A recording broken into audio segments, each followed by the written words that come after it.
Bom, muita gente me perguntando se eu mudei de ideia com relação à minha conclusão a respeito de Pedro Caixinha. Eu que disse aqui em vários momentos que não seria jamais o treinador que eu contrataria por uma série de aspectos e que, naquela sequência muito ruim que o Santos teve, eu teria pedido a sua cabeça, eu teria o demitido.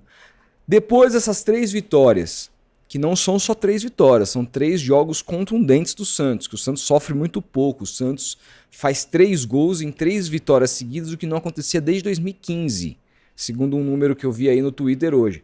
Então, depois dessas 3 jogos muito contundentes, eu mudei de ideia com relação ao Caixinha? Eu estava errado?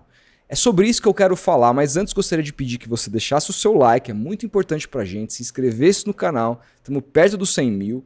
E claro, ativasse o sininho, porque assim você recebe notificação sempre que a gente tem material novo aqui para falar a respeito do Santos Futebol Clube. Se você quiser se tornar membro, para a gente também é muito importante. Isso ajuda o canal e tem uma série de benefícios disponíveis. O primeiro deles é, claro, a participação no nosso grupo no Telegram para falar sobre Santos aí o dia inteiro. E entre outras coisas mais, como vídeos exclusivos, lives exclusivas e encontros presenciais. Fechado? Então torne-se membro clicando no botão Seja Membro ou no link na descrição aqui embaixo. Vamos lá. Vamos lá.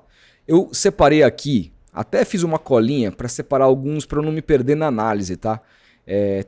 Tópicos para a gente conversar sobre tudo o que eu acho dessa conclusão de 12 jogos que a gente tem com relação ao Caixinha. São 12 jogos, finalmente a primeira fase do Campeonato Paulista acabou e dá para a gente fazer um balanço dos pontos positivos, pontos negativos e aí tirar para o final a minha conclusão, se eu estava ou não estava errado naquele momento, ter pedido a cabeça do Caixinha e qual vai ser meu comportamento a partir de agora com relação a isso, tá?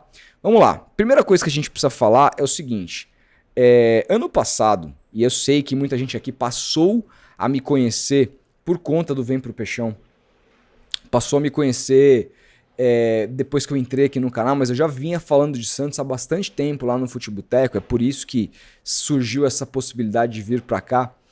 Eu fui completamente contrário à contratação do Fábio Carille, completamente contrário. E quando o Santos apresentou um futebol competitivo, não vou falar bom futebol, foi um futebol competitivo naquele Paulistão de 2024, muita gente mandando eu chupar, mandando eu mamar, falando, fala agora do técnico, o cara é foda, não sei o que. Na Série B vocês viram. Na Série B vocês viram. E o meu argumento para não trazer o Carille naquele momento era, olha, eu acho que contra times com capacidade de investimento melhor do que o Santos num ano de Série B, eu acho até que ele vai performar melhor, vai performar bem. Por quê? Porque ele é um cara que sabe se defender, sabe ter o jogo de transição. Agora, quando o Santos tiver que mandar os seus jogos, e é o que vai acontecer na Série B, a gente vai ver um deserto de ideias. Essa era a minha argumentação para não contratar o Fábio Carille. E foi isso que aconteceu ao longo da temporada. O Santos foi bem no Campeonato Paulista, o Santos venceu todos os clássicos, perdeu aquela final por erros absolutamente individuais, que teve participação do Carille em termos de escolhas para aquele dia. Mas na Série B, quando o time tinha que ser o protagonista, muitas vezes não conseguiu ser, né? Porque não sabia o que fazer muitas vezes depois que passava no meio de campo. Conseguiu os resultados? Conseguiu, mas o torcedor do Santos sofreu muito em 2024. Então, eu acho o seguinte, para comparar com o Carille, e que é uma outra situação, mas o Campeonato Paulista muitas vezes para mim não é parâmetro. Se ele não foi parâmetro para a Série B, quem dirá para a Série A? E mais do que tudo, a gente está pegando um recorte. O Santos vinha com o Campeonato Paulista pífio até a derrota para o Corinthians, embora ali tenha melhorado o desempenho naquele jogo. É importante se dizer.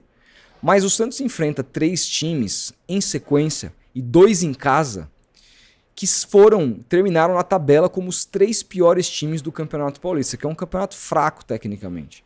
Esses 3 times, a Inter de Limeira está na Série D. O Água Santa e a Inter de Limeira caíram e o Noroeste foi o último time ali para cair. Então, assim, de fato, os 3 piores times da tabela. O Santos não tinha enfrentado times dessa categoria nem antes, e o Santos, até o fim da temporada, não vai novamente enfrentar 3 times tão fracos quanto esses. Às vezes, você pegando times adversários assim pela frente, você também pode ter dificuldade. E o Santos não teve essas dificuldades. O Santos evoluiu de um jogo para o outro. coisas foram corrigidas a partir da derrota para o Corinthians, inclusive em peças. E essas coisas, eu dou total mérito ao Caixinha, eu vou chegar lá. O Santos apresentou, independentemente do adversário, coisas interessantes ao longo desses 3 jogos. Mas eu gostaria e quero esperar um pouco mais para ver se essa evolução vai continuar se dando contra adversários num nível competitivo maior. Eu me permito ter essa dúvida. Entendeu? E eu quero esperar um pouco mais para tirar uma conclusão melhor dessa evolução de fato que o Santos está tendo. Agora, independentemente da evolução, que a gente daqui a pouco vai poder conversar minuciosamente sobre ela, mas independentemente da evolução do Santos, existiram algumas posturas do Caixinha que contribuíram para essa evolução que eu particularmente gostei muito. Muitas vezes eu já vi vários treinadores que na minha avaliação são superiores ao Caixinha. Tem muito mais currículo que o Caixinha tem, mas que morriam abraçado com as suas convicções e não escutavam o campo.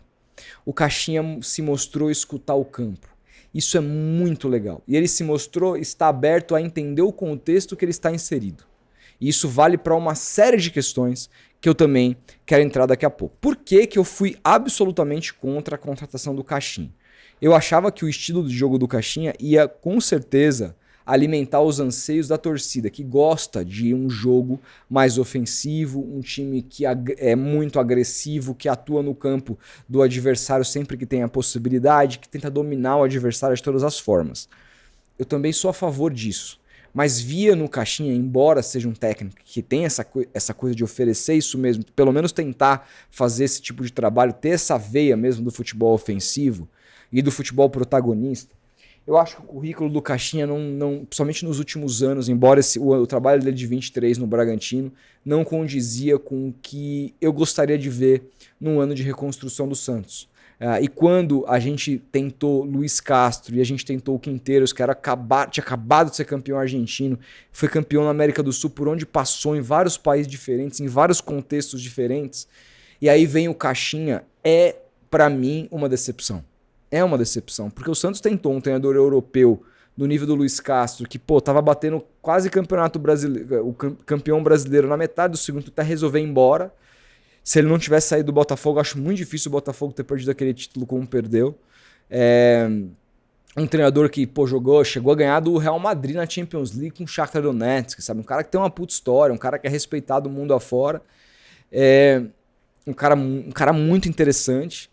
Aí o Santos sai disso para um treinador que é atual campeão argentino com o Vélez, que é um time assim médio da Argentina, que brigou para não cair no ano anterior e que o cara foi finalista de Copa da Argentina, o cara foi campeão argentino, o cara foi finalista de Copa da Argentina, o cara foi brutal na campanha que o cara fez.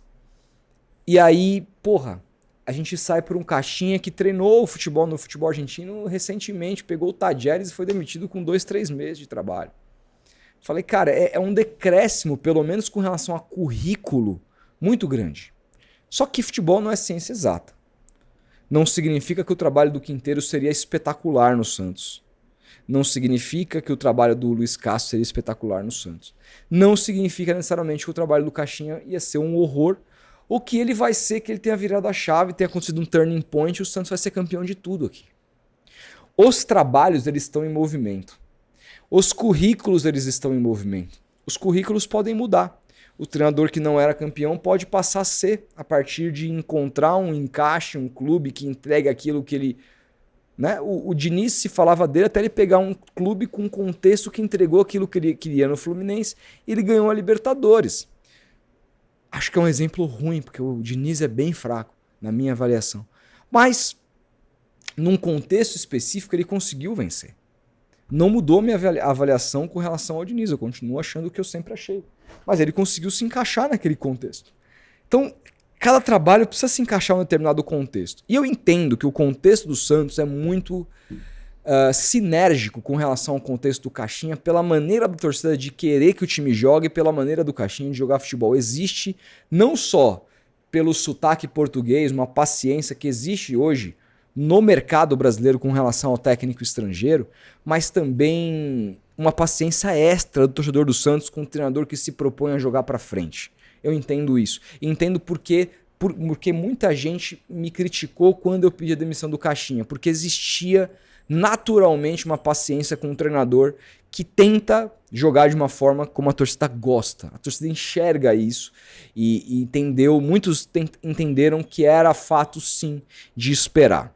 Uma coisa que é preciso dizer, para ser muito justo, é que o planejamento para essa temporada foi muito mal feito. O Caixinha foi contratado aos 45 do segundo tempo, na demissão de um executivo de futebol que estava planejando o clube para 2025 e foi demitido a partir dessa coisa da negativa do Quinteiro. Se não fosse a negativa do Quinteiro, estava aí Galo até hoje, estava talvez o Paulo Brax até hoje, não teria ido para o Atlético Mineiro, né?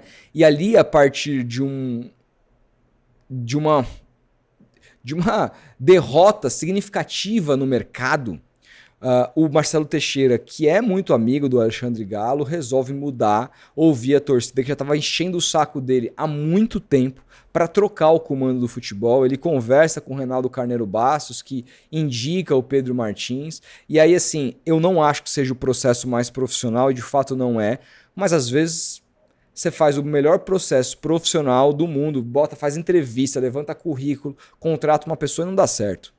E às vezes, numa indicação, você contrata um profissional que dá certo. Essa janela do Santos, pelo que o Santos gastou 150 milhões até aqui, nessa janela. Pode aumentar um pouco mais com a vinda do... Não, contando inclusive com a vinda do Thiago Maia. 150 milhões. É que isso pode diminuir se o Thiago Maia não vier, tá rolando um imbróglio aí, principalmente a negociação com o Flamengo, segundo o Vene Casagrande. A gente pode até fazer um vídeo depois sobre isso. Mas... se vier o Thiago Maia, mas são mais ou menos 150 milhões de reais em contratação. O Palmeiras, gente, com o Paulinho e com o Facundo Torres, gastou 180. Com esses dois. Sem contar Vitor Roque, são 27 de euros. Quanto que isso dá, gente? São 25 para o Barcelona, mais 2 em compensação para o Betis, vezes 6,2, isso dá 167 milhões. Só o querido Vitor Roque vai custar mais que a janela inteira do Santos. Contando jogadores, claro, que vieram de graça e jogadores que o Santos colocou dinheiro na contratação, como os casos de Tiquinho, que foi um abatimento de valor, é verdade, mas custou dinheiro contabilmente. O Tassiano, que bateu dívidas do Bahia, mas contabilmente custou ali seus 4,5 milhões de euros. Tem o Thiago Maia, tem o Roleiser, que custou 11. Então tudo isso daí dá mais ou menos 150 milhões de reais. O Santos com muito menos que vários rivais esses que eram tidos com o próprio Palmeiras, gasta muito menos que o Flamengo e se mantém competitivo igual. O Palmeiras está gastando muito mais, inclusive que o próprio Flamengo essa janela. E quando você vai olhar o ataque do Palmeiras, para mim o do Santos não deixa nada a desejar. Acho que o Palmeiras tem mais elenco, principalmente do ponto de vista defensivo. Mas assim, se chegar o Thiago Maia mesmo e o Zé Rafael voltar 100%, do meio para frente o Santos não deve nada. E com muito menos investimento. Isso é mérito do Pedro Caixinha, mas, contudo, todavia, esse planejamento foi acontecendo ao longo da competição. O elenco do Caixinha no primeiro dia e o elenco do Caixinha na próxima fase agora, chegando David Washington e Roleiser aptos a jogar, o time é completamente diferente. E isso também precisa fazer parte da avaliação do time até aqui. Ele tem muito mais peças do que ele tinha, né? Do que outro técnico, desde o Sampaoli até... Acho que esse time até tecnicamente é bem melhor que o próprio time do Sampaoli em 2019. Então, há muito tempo um técnico do Santos não tinha um time, um elenco tão robusto como o Caixinha passa a ter a partir dessa semana e dessa janela, tá? Mas esse time foi sendo montado ao longo do campeonato e é difícil você encaixar um time com um time, você recebendo reforços, alguns jogadores saindo, outros e muitos chegando.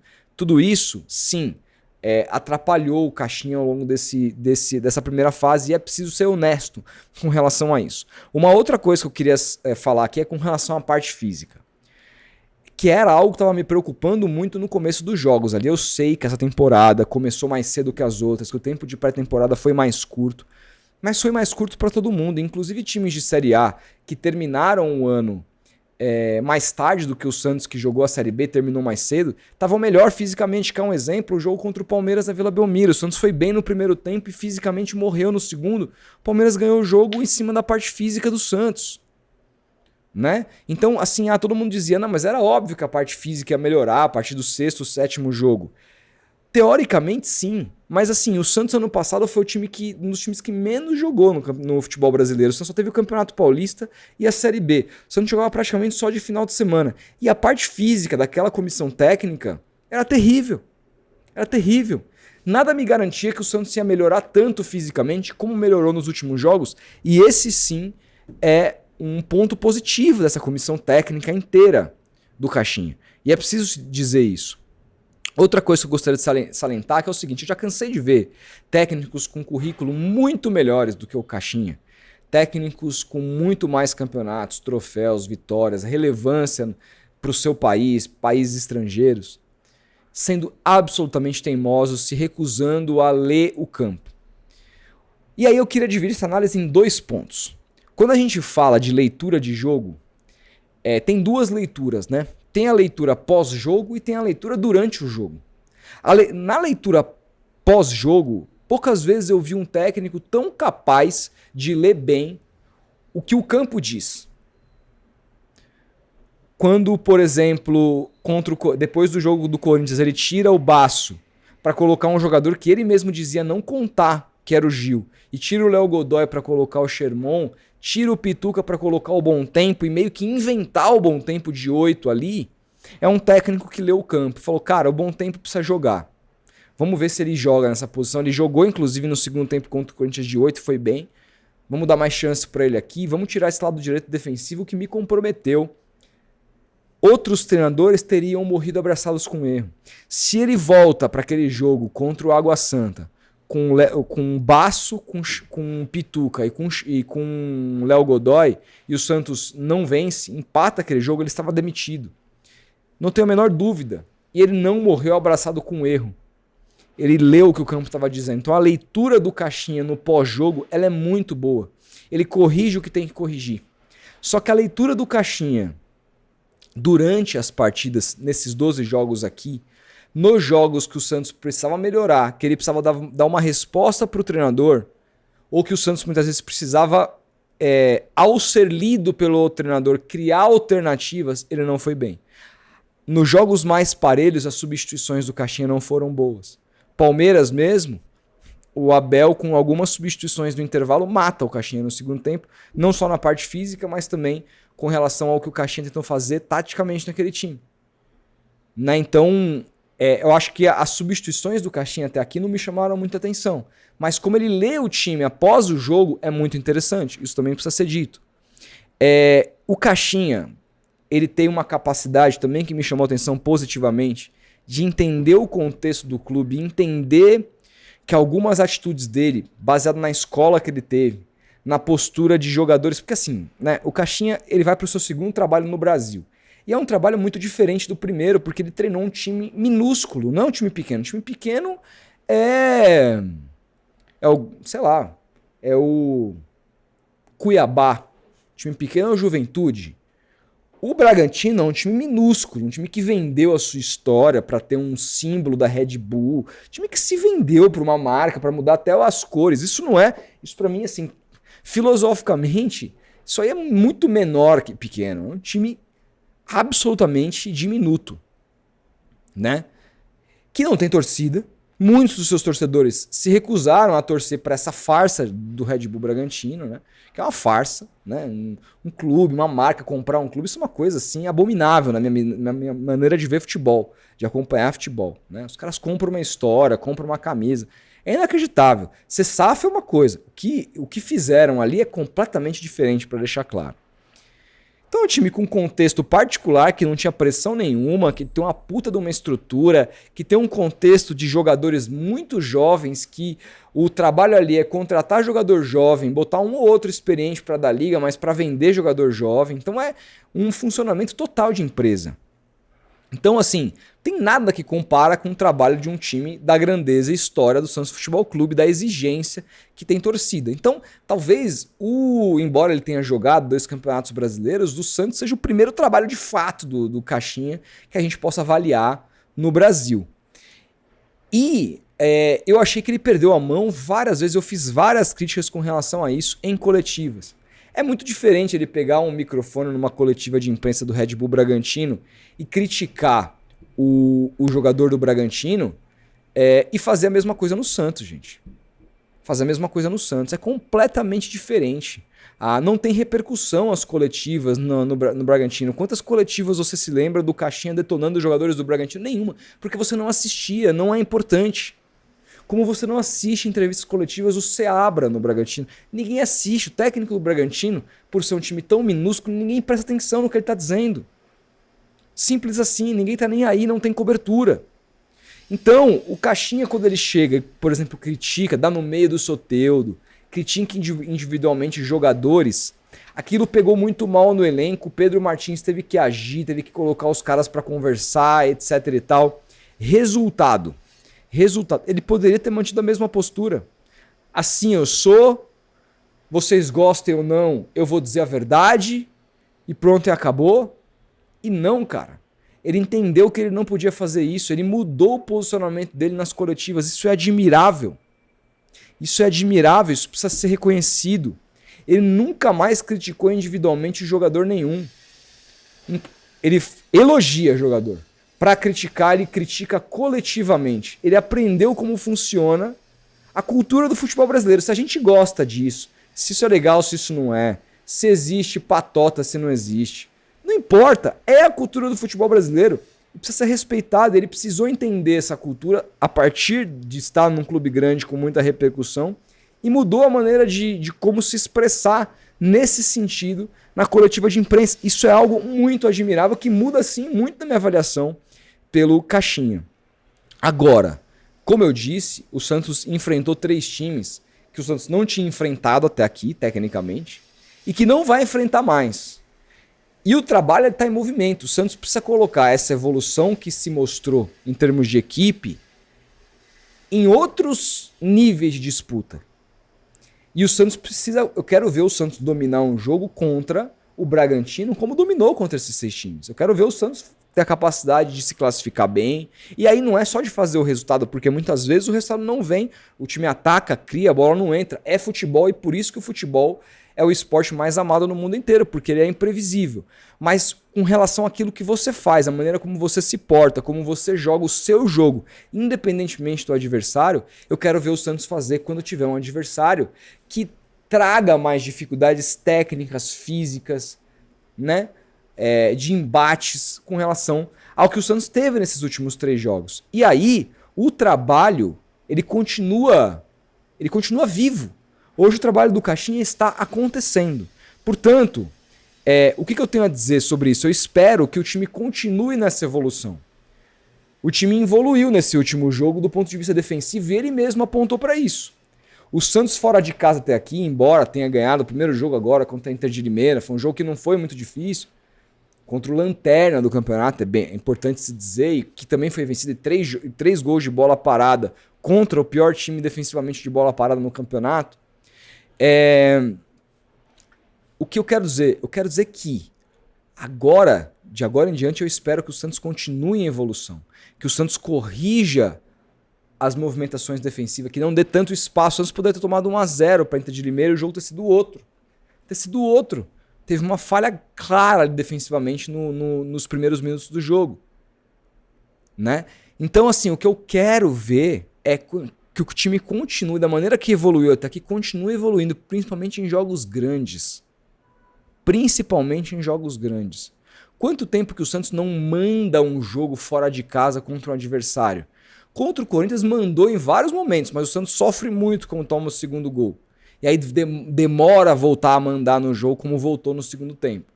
Mas mandou na maioria. Quanto tempo faz que a gente não vê o jogo Santos mandando totalmente no jogo, como mandou naquele 2-0 do Sampaoli contra o Palmeiras, na Vila Belmiro? Como mandou em vários jogos contra o Corinthians, na era do Cuca. Né? Na era do próprio Dorival, que chegava lá em 2015, 2016, na arena do Corinthians e mandava o jogo lá dentro. Contra o Corinthians fortíssimo do Tite.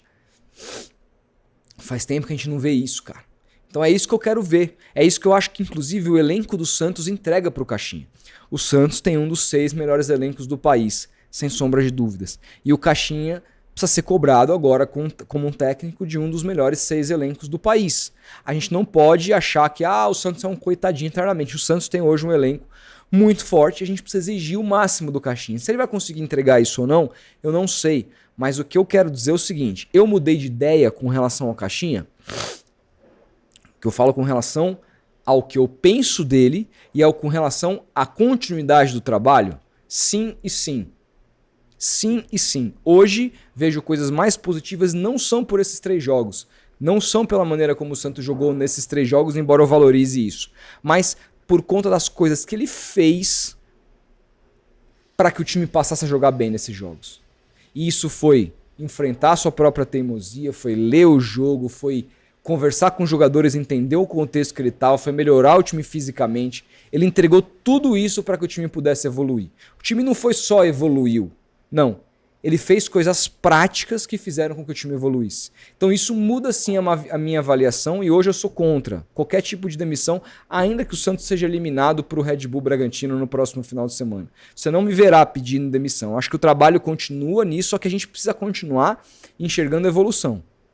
A partir das próximas competições, ou até mesmo das finais do Paulistão, se o Santos se classificando, a gente tem que continuar avaliando e entendendo se esse trabalho está tomando um rumo de evolução ou se o Santos em dado momento estagnou, se o Santos evoluiu. Tudo isso vai depender do futuro e a gente não tem bola de cristal aqui. Mas hoje, seguirei defendendo o treinador e achando que sim, eu estava equivocado quando pedi a demissão do Caixinha e ele me surpreendeu ao mudar várias coisas que eu achei que ele não fosse capaz de mudar. Agora, isso muda a minha avaliação a respeito do Caixinha enquanto profissional, enquanto currículo? Gostei dessas mudanças, de como ele tratou tudo isso. Acho que é muito importante ele ter tido todas essas valências, mas continuo achando que é um treinador que precisa se provar. Que vem com um currículo bem aquém. Mas ele foi campeão no 2014. 2014, bicho, o Marcelo Oliveira era bicampeão brasileiro. Onde está o Marcelo Oliveira hoje? Muita coisa aconteceu 10 anos para cá. Então acho que ele precisa se provar nos dias atuais um técnico como ele parece que está se encaixando com esse time. E ele parece que tem um elenco na mão. O elenco parece que respeita muito ele. Isso também é uma coisa muito importante para o desenvolvimento de um trabalho. Acho que hoje o Santos tem um treinador de futebol. Tem que ser... se ele é o melhor, não é? O trabalho vai dizer. Mas eu acho que hoje o Santos tem um técnico, um cara que falha algumas coisas, erra em muitas coisas, acerta em muitas outras coisas e tem hoje condições ao que ele mostrou nessa primeira fase com erros e acertos para ter aqui o meu apoio. Eu não sou ninguém, né? Mas eu faço as minhas avaliações, eu sei que muita gente se baseia por isso também. E tenho que dar a cara a tapa quando a gente erra. E no fim do dia, entre ter razão e ser feliz, eu vou sempre escolher entre ser feliz. Eu quero que o Caixinha seja o maior técnico da história do Santos, que o Abel fale, esse cara é muito melhor que eu, que o Mourinho fale, esse cara é o melhor português de todos os tempos, me ultrapassou, é isso que eu quero. Quero ser feliz, não quero ter razão. Mas isso vai depender do trabalho. E eu vou ser sempre, sempre, sempre condizente com aquilo que eu acho. A gente tem que ser fiel àquilo que a gente pensa. Eu não tô aqui para te agradar. Não tô aqui para te fazer feliz. Eu tô aqui para dizer o que eu penso. Se você gostar, concordar, ótimo. Se você discordar, ótimo. Faz parte. Mas assim, você vai ter sempre que me respeitar por ser um cara condizente àquilo que eu penso. E eu não tenho problema nenhum de mudar de ideia. Mas não porque vocês encheram o saco, não, porque eu avaliei. Eu enxerguei. Eu repensei. A partir das atitudes do treinador, que a gente está avaliando todos os dias. Eu tento ser o mais profissional aqui. Eu sei que é um canal voltado para o Santos, mas eu sou jornalista. Eu tenho um compromisso em tentar não ser clubista, mesmo num canal de clube. Ganhou tudo uma maravilha, perdeu tudo um lixo. Não. Aqui não vai ser assim. Eu vou tentar ser diferente. Se amanhã ou depois eu falar, gente, o trabalho evoluiu, não está acontecendo mais nada, ele se perdeu, etc. Não dá mais. Vai acontecer, mas eu espero que isso não aconteça. Eu espero que o trabalho se desenvolva e que o Santos possa ter mais uma temporada cheia com o treinador. E quem sabe ele renovar para a próxima temporada. E se deve ter contrato, né? Até o final do Marcelo, não precisa renovar, mas que ele cumpra o seu contrato até o final da presidência. É isso que eu espero. Vamos ver se isso de fato vai acontecer. Torço por isso, tá bom? Mas está aí dada a minha conclusão a respeito de Pedro Caixinha depois dessa primeira fase do Campeonato Paulista e a gente vai seguir avaliando porque o trabalho está vivo. Fechado? Grande abraço, Não esquece do like e até a próxima. É nóis.